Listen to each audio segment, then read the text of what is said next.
Magandang araw mga kaibigan. Malungkot na balita pag-usapan natin ngayon dahil mayroon na namang shooting sa isang eskwelahan sa Zamboanga City kung saan 4 ang napabalitang namatay at 9 ang nasugatan. Update lang muna tayo sa ating fund drive para sa Brave 14 plus 3 Marines.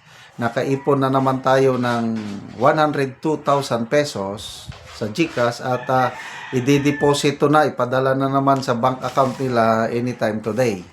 So ang unang na ipadala na natin is 630,000 pesos. So sa mga gusto pang tumulong, ito po ang GCash number natin, 0966-265-8480. Ang pangalan is Ivan Henry Sibog. Ang spelling ng Sibog is Sierra India Bravo Uniform Gold. Sa mga nakatira sa ibang bansa, ang city address nito is Cagayan de Oro City at ang yung street naman is Barangay Patag. So ito, article ng Manila Times. Malungkot. 4 dead in shooting incident at Ateneo de Zamboanga. 4 people died and 9 others were wounded in a shooting incident at the Ateneo de Zamboanga University on Tuesday, according to National Bureau of Investigation in the region. Killed were 2 security guards and 2 high school students, whose identities have been withheld. The shooter was identified as male, a 4th-year high school student whose father reportedly worked at the Zamboanga City Customs Office. He was armed with a Glock 9mm assault rifle, M16. Wow! Grabe! Nung sa Tacloban is ano ito? Pistola lang eh. Ito is assault rifle. In a statement, the Department of Education said it was gravely concerned over the shooting and stood with the Ateneo de Zamboanga community during this difficult time. It said it was ready to extend whatever support and assistance we can to the affected learners, families, school personnel, and concerned authorities. We are also coordinating with mental health partners to provide psychological first aid and psychological support to those affected. It urged the public to refrain from spreading unverified information and sharing sensitive photos, videos, or details about the incident, especially since minors are involved. Meanwhile, in a separate post on Facebook,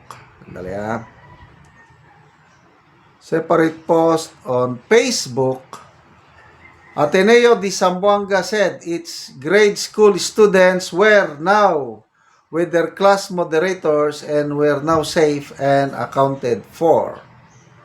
It also suspended classes on its senior high school, while the situation was now under control in the junior high school department. No other details were available as of posting this time. Bago lang, kailan lang ba yung Tacloban City shooting?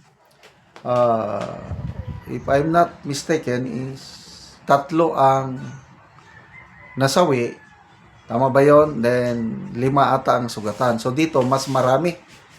4. 2 security guard and 2 high school students. 9 others wounded. So, hindi na ba tayo natuto? Nasaan na ang ating gobyerno?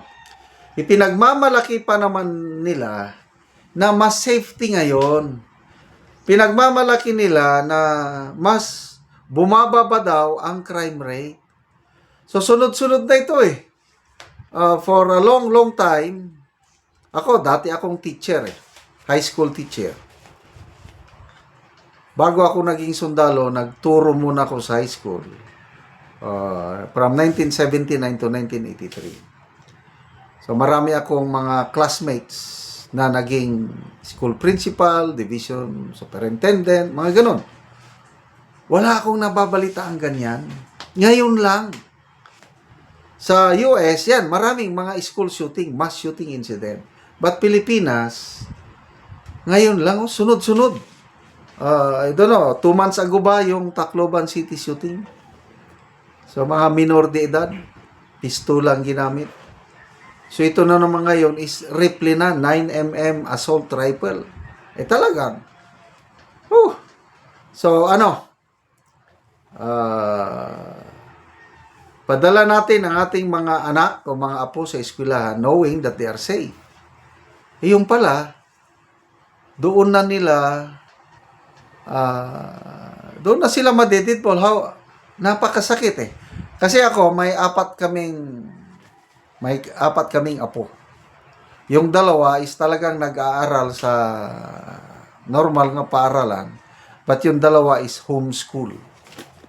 So, mas safety yung homeschool. So, yung dalawang apo namin, kinakausap ko, yung na-expose sa mga kaklase nila, are you being bullied in school? No, Lolo. Be sure, just tell me if you are being bullied. Are you happy with your classmates? Yes, Lolo. So, ipinasok namin sila sa mas magandang paaralan. Ito, Ateneo de Zamboanga. Ibig sabihin,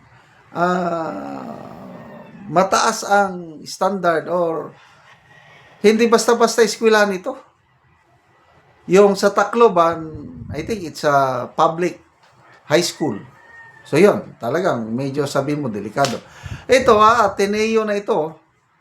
Yung anak ko, yung nurse ko na anak nasa US, nag-graduate sa Ateneo de Cagayan.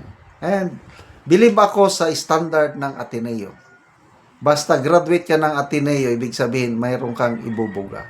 So, napakalungkot na pangyayari na ganito. So again, challenge sa ating authorities. Patunayan nyo in action na mas safety nga ang Pilipinas ngayon kumpara noon. Itong mga napangyayaring ganito na kawawang estudyante na ipagdasal na lang po natin ang mga biktima sa shooting incident na ito na sana hindi na ito mauulit pa.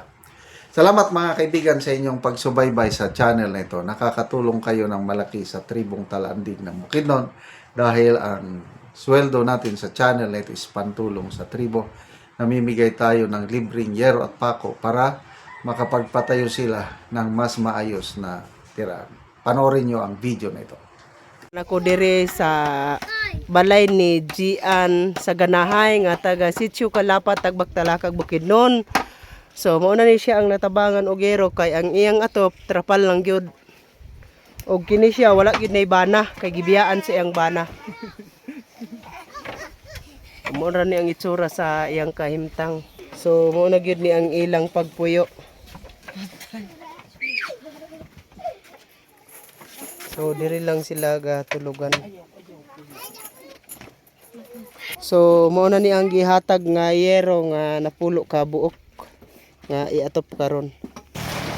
So, gitabangan rin ni sila sa pag-atop.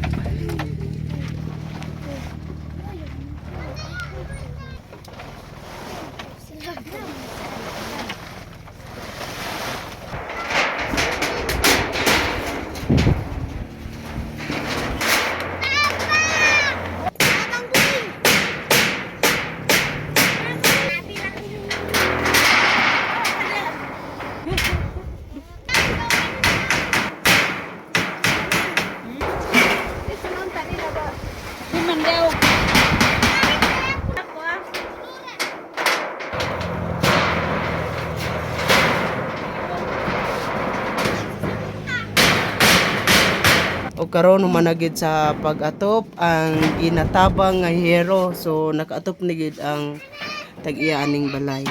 Una, salamat sa Ginoo, salamat sa naghatag sa akong na pulihan na tong trapal nga akong giatop lang. So naapa kay bana karon? Wala. Wala, so gibiyaan kasi mong bana.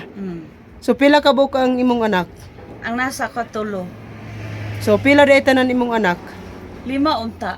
5. So ang duha To sa akong mama. to as imong mama. So ikaw ra gabuhi sa imong anak. O nga tolo. Nga tulo. So nag-eskwela sila Eskwela ang duha, ang isa baby pa man. lagi. So unsa lang imong trabaho di ay? Trabaho ko sa agar. So ikaw na gid mangita gyud og pangonsumo. Ako tanan. So salamat kaayo. Salamat kayo.